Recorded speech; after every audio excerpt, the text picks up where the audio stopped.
Imaginemos por un momento el cerebro humano como si fuera un rascacielos ultramoderno. Un edificio corporativo de estos inteligentes y totalmente automatizado.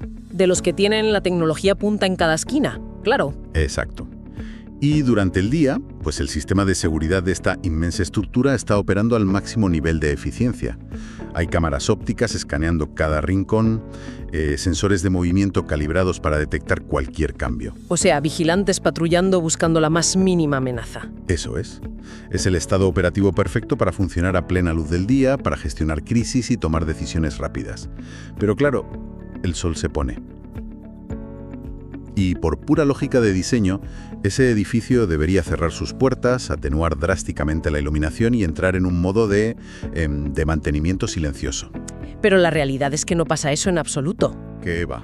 En lugar de paz, la alarma de incendios sigue sonando a todo volumen ahí en el sótano. Las luces de emergencia parpadeando frenéticamente, el personal de seguridad corriendo por los pasillos con las armas desenfundadas. Es una imagen súper gráfica, sí. El edificio está cerrado al público, a oscuras, pero por dentro la maquinaria está al borde del colapso por el pánico. Y esa es la cuestión.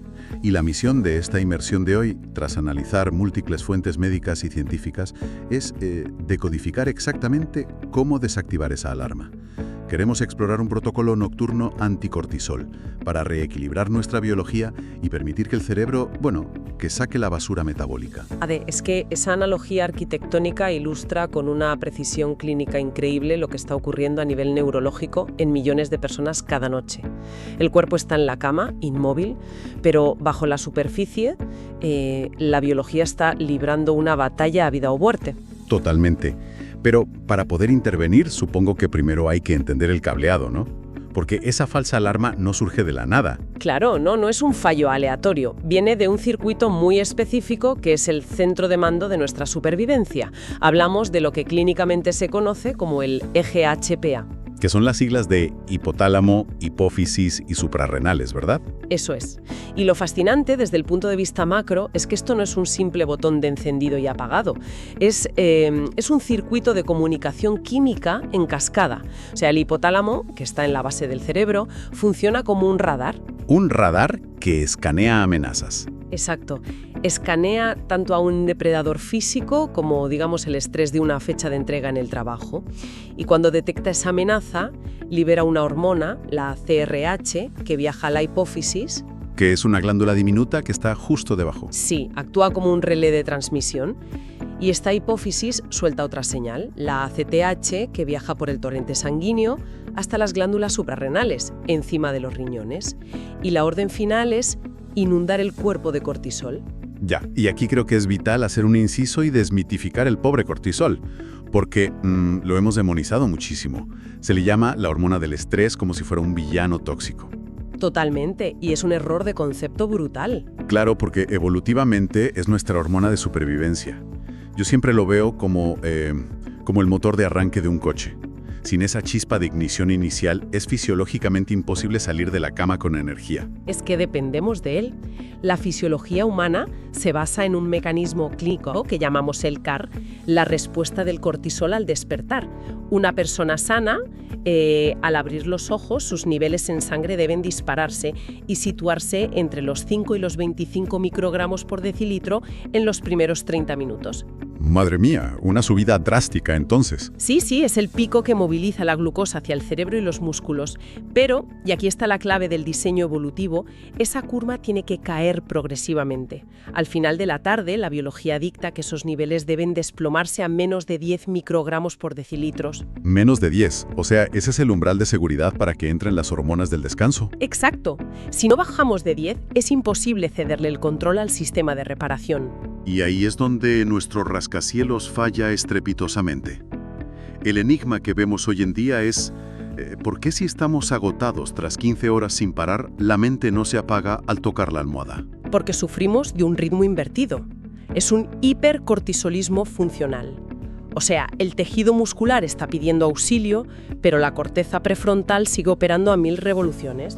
Y aquí chocan dos sistemas que no pueden ocupar el mismo espacio: el cortisol y la melatonina. O sea, operan en un balancín, digamos. Si uno sube, el otro baja. Exactamente. Si el cortisol sigue alto por la noche, bloquea de forma mecánica la glándula pineal. No hay melatonina. Y sin ella no pasamos del sistema nervioso simpático, que es el de alerta, al parasimpático, que es el del reposo. Es como pisar el acelerador y el freno a la vez hasta que quemas el motor del coche. Tal cual. Una barbaridad para el organismo. Bueno, si el eje HPA es el sistema de alarma, la pregunta lógica es qué estímulos externos están hackeando sus sensores para mantenerlo encendido, ¿no? Porque no produce cortisol de madrugada por capricho. No, claro que no. Lo hace porque recibe datos erróneos. Y el problema principal es la cronodisrupción a través de la luz. Míralo de esta manera. La retina humana no es solo para ver imágenes. Tiene unas células, las células ganglionares intrínsecamente fotosensibles. Que son puros medidores de intensidad lumínica, ¿exacto? Y son súper sensibles a la luz azul. O sea, si alguien está mirando el móvil a las 11 de la noche, esa luz inunda la retina. Y el cerebro recibe literal un correo urgente diciendo: es de día. Es que el núcleo supraquiasmático, que es nuestro reloj maestro, lo interpreta con una urgencia absoluta. La orden es: cancela la melatonina ya y produce cortisol porque el sol sigue en lo alto. Es un hackeo óptico que destruye la arquitectura del sueño. ¡Qué locura! Pero la evidencia nos da un antídoto mecánico para esto, ¿no? No solo bloquear la luz por la noche, sino usar el sol por la mañana. Sí, los datos sobre esto son muy claros. Exponerse a la luz solar directa, sin gafas de sol ni cristales, durante unos 20 minutos en la primera hora tras despertar. Eso configura el reloj. Es como darle a guardar en el temporizador biológico. Totalmente. Le dice al cerebro que el día ha empezado y programa la cascada de melatonina para 14 horas después. Pero claro, la luz es solo el primer factor. El segundo gran pilar es el movimiento. Y aquí es donde tenemos un debate interesantísimo. Porque siempre nos han dicho, bueno, de toda la vida, que hacer ejercicio cansa y ayuda a dormir. Yo mismo he pensado a veces, voy al gimnasio a las 9 de la noche, me reviento en la cinta de correr y así caigo rendido. Ya, es lo que piensa casi todo el mundo. Pero revisando las fuentes, no es una contradicción que afecte negativamente al sueño. A ver, es que hay una desconexión brutal entre fatiga muscular y excitación neurológica. Si analizamos la evidencia de los datos de la cronobióloga Marta Garaulet, el estudio que hizo con jugadoras de rugby es súper revelador. Cuéntanos, porque los datos de ese estudio son tela. Pues mira, les pautó correr 45 minutos de forma intensa a las 9 de la noche. Y lo que demostró el seguimiento fisiológico es que el centro del sueño, o sea, el punto de máxima profundidad, se retrasó de las 4 de la madrugada a las 7 de la mañana. O sea, un desfase de 3 horas. Eso destroza la fase de ondas lentas, las ondas delta, donde ocurre toda la reparación celular. Claro, porque para entrar en sueño profundo, la temperatura corporal tiene que bajar entre 1 y 2 grados. Necesitas bajar la amplitud térmica. Y un ejercicio aeróbico intenso de noche, primero, te dispara la temperatura central. Y el cuerpo tarda horas en enfriar ese núcleo, como un motor sobrecalentado. Eso es. Y segundo, que actúa como una inyección de catecolaminas. Adrenalina, noradrenalina y, por supuesto, un pico de cortisol. Le estás diciendo al sistema nervioso que estás huyendo de un depredador en plena oscuridad. Claro, el cuerpo prioriza sobrevivir ahora mismo antes que repararse para mañana. Tiene todo el sentido evolutivo. Por el contrario, fija que ese mismo ejercicio a las 9 de la mañana es un eustrés. Un estrés positivo. Agudiza tu alerta de día y ayuda a bajar el cortisol basal de noche. ¿De acuerdo? Entonces, ajustamos la luz matutina y evitamos el ejercicio intenso nocturno. Pero, pongámonos en la situación de que alguien ya tiene un exceso de cortisol circulando por estrés crónico. Que es lo más habitual hoy en día, lamentablemente. Exacto. Siguiendo con las analogías mecánicas, es como si apagas el motor, pero el líquido refrigerante sigue hirviendo. ¿Qué intervenciones, digamos bioquímicas, de farmacoterapia natural tenemos para enfriar eso? Pues el gran freno químico, el mineral estrella aquí, es el magnesio. Y no solo porque relaje los músculos, que también, sino porque a nivel neuroendocrino es un bloqueador de los receptores NMDA. Que son las vías de excitación del cerebro, ¿no? Sí, y además es esencial para regular el GABA. El GABA es nuestro neurotransmisor inhibitorio por excelencia. Literalmente es el pedal de freno de la actividad neuronal. Ayuda a apagar el ruido mental. Y en cuanto a fuentes de magnesio, las referencias clínicas apuntan muchísimo a la biodisponibilidad. Se menciona el agua de mar de Quinton, ¿verdad? Sí, el plasma marino hipertórico de Quinton es fascinante. Las fuentes hablan de unas 6 ampollas al día. Y la razón es que tiene los 78 electrolitos en una proporción casi idéntica al plasma humano. O sea que la célula lo absorbe inmediatamente sin casi digestión. Exacto. Esa hidratación apaga el estrés osmótico, que de por sí ya genera cortisol. Y bueno, si no hay acceso al plasma marino, la alternativa más eficaz en suplementación oral es el bisglicinato de magnesio. Ah, claro, porque la glicina le ayuda a cruzar la barrera hematoencefálica y potencia ese efecto del GABA. Eso es, hacen sinergia. Pero claro, el cortisol crónico no solo te quita el sueño, también te inflama por dentro. Por eso la medicina integrativa mete en la ecuación los adaptógenos y los antiinflamatorios. Y ahí es donde entra la famosa ashwagandha. Sí, pero con base clínica. Se ha probado en ensayos que dosis de entre 250 y 600 miligramos al día durante 8 semanas reducen mediblemente el cortisol en sangre. Regula cómo las glándulas reaccionan al estrés diario. Y para la inflamación periférica, los ácidos grasos omega 3, entre 700 y 1000 miligramos de EPA y DHA. A mí esto me encanta visualizarlo como un equipo de mantenimiento nocturno, ¿sabes? Sí, unos técnicos especializados. Eso, millones de pequeños técnicos invisibles que entran a la fábrica cuando se apaga la maquinaria pesada para limpiar las citoquinas inflamatorias y, bueno, proteger los telómeros del ADN. Que el estrés los acorta una barbaridad, envejeciendo a la célula. El omega 3 frena esa degradación mientras dormimos. Ahora bien, todo esto de la bioquímica es alucinante, pero requiere semanas para hacer efecto real a largo plazo.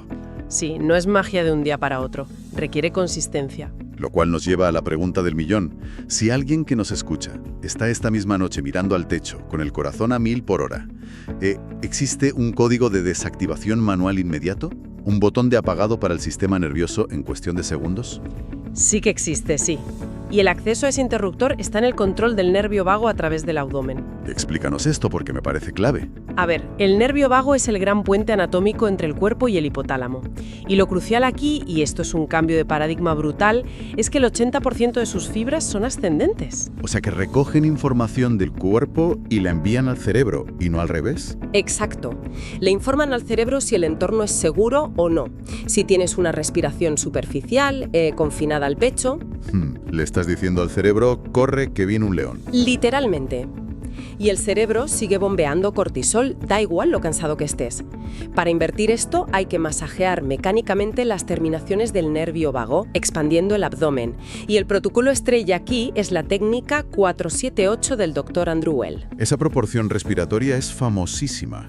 Inhalar silenciosamente por la nariz durante 4 segundos, aguantar la respiración 7 segundos y exhalar haciendo un sonido sibilante durante 8. Ese último paso es la magia. Exhalar durante 8 segundos aumenta la presión intratorágica. Los barorreceptores lo detectan y le dicen al nervio vago que frene en seco el ritmo cardíaco. Entras de golpe en el estado parasimpático. Yo lo veo como purgar las tuberías de vapor de una máquina a presión. Estás soltando válvula de forma controlada. Y entiendo que esto se combina con destensar el cuerpo de forma consciente, ¿no? Claro, porque la tensión muscular es una señal evolutiva de estar a la defensiva. Si tienes la mandíbula apretada o las manos cerradas en puños, la amígdala sigue alerta. Así que hay que soltar la mandíbula, abrir las manos con las palmas hacia arriba. Rendición física absoluta. Y fíjate, a esto se le suma un impacto neurológico fascinante que arrojan las fuentes, que es el hábito de la gratitud. La gratitud suena un poco a cliché de autoayuda, la verdad. Ya, pero lo fascinante, desde el punto de vista macro, es que la neurociencia lo ha medido físicamente. Sentir o escribir gratitud genuina no es algo simplemente bonito. Reduce físicamente la irrigación sanguínea en la amígdala, que es nuestro núcleo del miedo, y encima te sube la serotonina. O sea, cortas de raíz la producción de la hormona del estrés. ¡Qué barbaridad! O sea, resumiendo un poco esta arquitectura de la rutina perfecta que hemos montado, empezamos con luz solar por la mañana para anclar el reloj. Exacto. Ejercicio temprano o por la tarde, nunca de noche para no elevar la temperatura ni la adrenalina. Control estricto de luz azul cuando cae el sol. Apoyo bioquímico con magnesio, ashwagandha y omega 3. Sí, para apagar el sistema y desinflamar. Y por último, el hackeo mecánico del nervio vago con el 478 y la rendición muscular y emocional. Todo esto para que por fin el cerebro arranque sus ondas delta y limpie los residuos. Eso es. Y fíjate, esto nos empuja a los límites de lo que sabemos. Las fuentes sugieren algo increíble. Cuando el eje HPA experimenta esta seguridad sostenida noche tras noche, no solo es que descanses mejor, es que consolida un aprendizaje biológico. Una reprogramación celular real. Totalmente. Los receptores recalibran su sensibilidad. Y esto deja en el aire una pregunta brutal para quienes nos escuchan. Si logramos cambiar este patrón de alerta crónica a restauración profunda, ¿qué pasa con toda esa carga química y memoria de estrés acumulada durante años en los tejidos? Ya, es una gran incógnita. Claro, se disuelve simplemente como el humo, purgada por el sistema linfático. ¿O acaso el sistema nervioso central, que es tan primitivo para la supervivencia, guarda una especie de archivo de seguridad latente? O sea, un código neuronal oculto por si el peligro histórico regresa. Madre mía, es una cuestión súper profunda sobre nuestra neuroplasticidad a largo plazo. Desde luego una reflexión fascinante para dejarla flotando en el silencio de la noche.